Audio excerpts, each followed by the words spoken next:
তো অযথাই এই মৃত্যু থেকে বাঁচার জন্য চিন্তা ফিকির না করে জাহান্নাম থেকে নিজেকে বাঁচানোর জন্য, আমি যে কথাটা বলতেছিলাম আমার বিশ্বাস হয় না, বুঝে আসে না ওই কথাটা, ওই জিনিসটা। সমাজের প্রত্যেকটি মানুষ আল্লাহর উপর বিশ্বাস রয়েছে, পরকালের উপর বিশ্বাস রয়েছে, আসমানি কিতাব কোরআনের উপর বিশ্বাস রয়েছে, নবী রাসূল পয়গম্বরগণদের উপর পূর্ণাঙ্গ আস্থা এবং বিশ্বাস রয়েছে, পরজগতে বিশ্বাসী।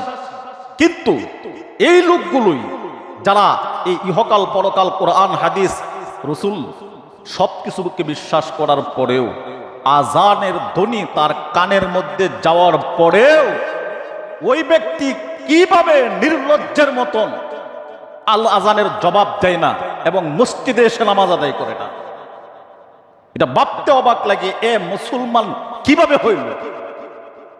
কোন শ্রেণীর মুসলমান সে? মুসলমান তো জন্মগতভাবে মুসলমান হয় না, কোয়ালিটিবিহীন কোনো জিনিসের দাম থাকে না। অনুরূপভাবে মুসলমান হওয়ার জন্য, মুসলমানিত্ব অর্জন করার জন্য, এটা ধরে রাখার জন্য একমাত্র স্কেল, একমাত্র মাপকাঠি, সেটা হলো নামাজ, নামাজ, নামাজ। নামাজ না থাকলে একজন মানুষের মুসলমানিত্ব থাকে না, একজন মানুষের মুসলমানিত্বের কালেকশন চলে যায়।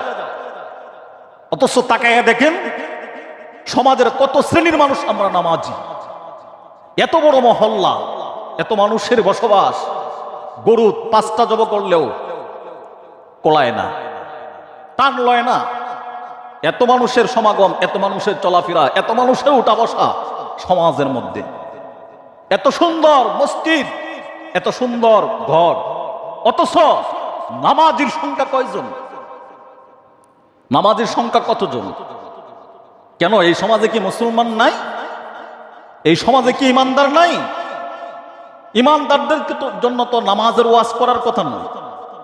আমি ইমানদারদেরকে কেন, মুমিনদেরকে কেন আমি নামাজের ওয়াজ করব?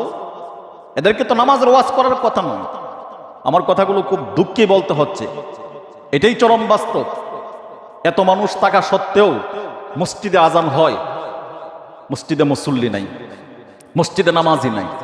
আমি তো খুব ভালো করে একটা জিনিস লক্ষ্য করে দেখতেছি যে আপনার মাদ্রাসার ছাত্রগুলো যদি, আমাদের মাদ্রাসার ছাত্রগুলো যদি নামাজের মধ্যে না থাকে, তাহলে মসজিদে ইমাম সাহেব ছাড়া আর কেউ নাই।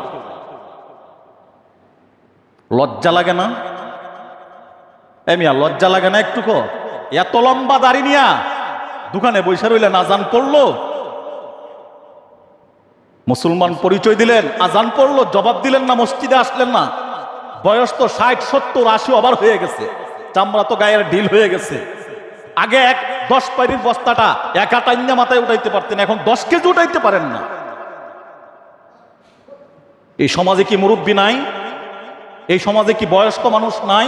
এই সমাজে কি যুবক মানুষ নাই? তাহলে ওই বয়স্ক মানুষগুলো, সাধারণত একটা জিনিস দেখেন লক্ষ্য করে আপনি, মানুষের যখন একটু বয়স হয়, মানুষ যখন একটু বার্ধক্যে যায়, একটু পৌঁছে, চামড়া যখন একটু ঢিল হয়ে যায়, শক্তি সামর্থ্য যখন একটু কমে যায়, তখন তার মধ্যে একটা চিন্তাবোধ কাজ করে, হায় রে আমি তো চলে যেতে হবে, আমার হাত তো আমার কথা শুনতেছে না, আমার পা তো আমার কথা শুনতেছে না, আমার মস্তিষ্ক দেমাগ তো আমার কথা শুনতেছে না, আমার অঙ্গ প্রত্যঙ্গগত আমার কন্ট্রোলের বাহিরে চলে গেছে, মরে তো যেতে হবে, চলে তো যেতে হবে, যাই না, শেষ সময় অন্তত একটু সময় হলেও মসজিদে গিয়ে হাজিরা দিয়া আল্লাহর খাতায় নামটা উঠাই, আল্লাহর খাতায় নামটা উঠাইয়া কিছু ইবাদত বন্দিগি করিয়া সাথে কবরের মধ্যে কিছু নিয়ে যায়। ও মুসলমান ভাইরা আমার, তাহলে মানুষের বয়স হইলেও পরিবর্তন হয়, কিন্তু আমাদের কি হইল? বয়স হইতে হইতে তিতি পড়ে গেছে, চামড়া ঢিল হইতে হইতে আর হয় না, শক্তি সামর্থ্য নাই, এর পরেও মসজিদে না। আপনি কি বললে আপনাদের মসজিদে আসবেন? কেন মসজিদ করলেন? আমি বুঝলাম না, এটা আশ্চর্যের ব্যাপার। আপনাদের এখানে আসার আগে 1 বছর চাকরি করে আসছি, মাত্র 1 বছর চাকরি করে আসছি দেওলা, এটা তো আপনারা জানেন।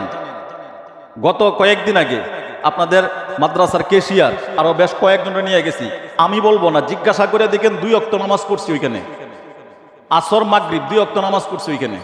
আমি যখন ছিলাম তখনও বরং আরো বেশি ছিল। তারা মসজিদটা করছে আপনাদের চেয়ে অনেক বড়, এক কাতারে প্রায় 67 জন লোক ধরে, এক কাতারে।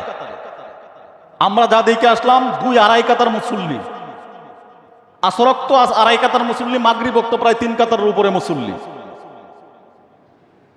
তারা মহল্লার মধ্যে যেই পরিমাণ মানুষের বসবাস, আপনাদেরটার মধ্যেও কিন্তু ঠিক সেই পরিমাণে মানুষের বসবাস।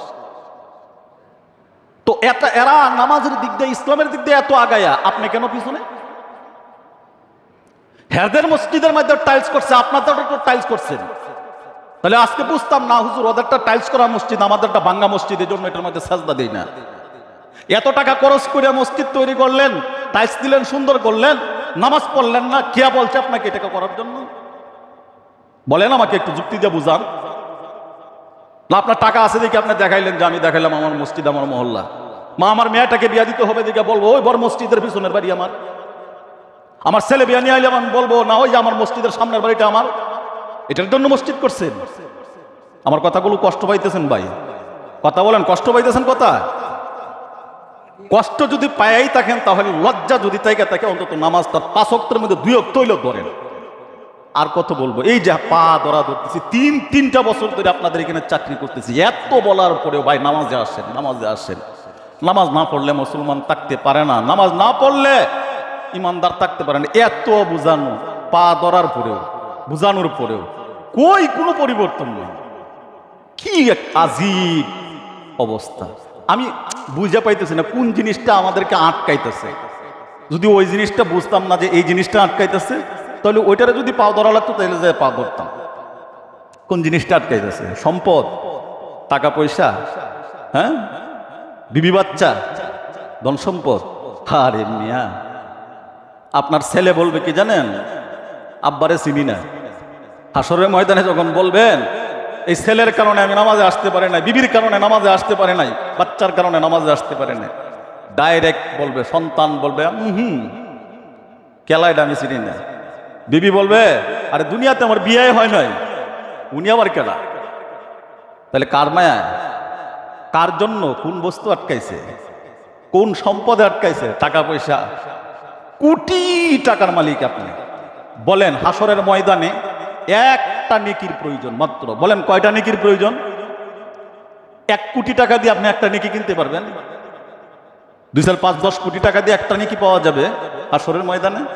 তার মানে এই যে কোটি টাকার সম্পদ হইল আপনার, হাসরের ময়দানে একটা নেকির জন্য হয় জান্নাত নাই তো জাহান্নাম। অথচ কোটি টাকার মালিক হওয়ার পরেও একটা নেকি কেনার মতন টাকা আপনার কাছে নাই। তা আপনি আর ভিক্ষুকের মধ্যে পার্থক্য কই? বলেন, ভিক্ষুকেরও যে দুনিয়াতে চলাফেরা করছে, তারও কিন্তু একটা নেকির জন্য যদি আটকা যায়, তারও টাকা নাই, আপনার আমারও টাকা নেই। আমি তালুকদার, আমি জমিদার, খানদানি বংশের লোক, আমার মধ্যে আর তার মধ্যে ডিফারেন্স আর পার্থক্যটা রইল কোথায়? আল্লাহ তাআলা এই কথাইগুলি বুঝাইতে চান যে বান্দা, দুনিয়াটা টাকার জায়গা নয়। আমি আল্লাহ তোমাকে পাঠিয়েছি খানিকটা সময়, একটু সময় পরীক্ষা নেওয়ার জন্য। এই পরীক্ষার সময়টা শেষ হয়ে গেলেই আমি মালিক রশি ধরে টান দেব। তোমার বাবা, দাদা, নানা, পূর্বপুরুষরা যেভাবে চলে আসছে, তুমি ধারাবাহিকভাবে সেইভাবেই চলে আসতে হবে।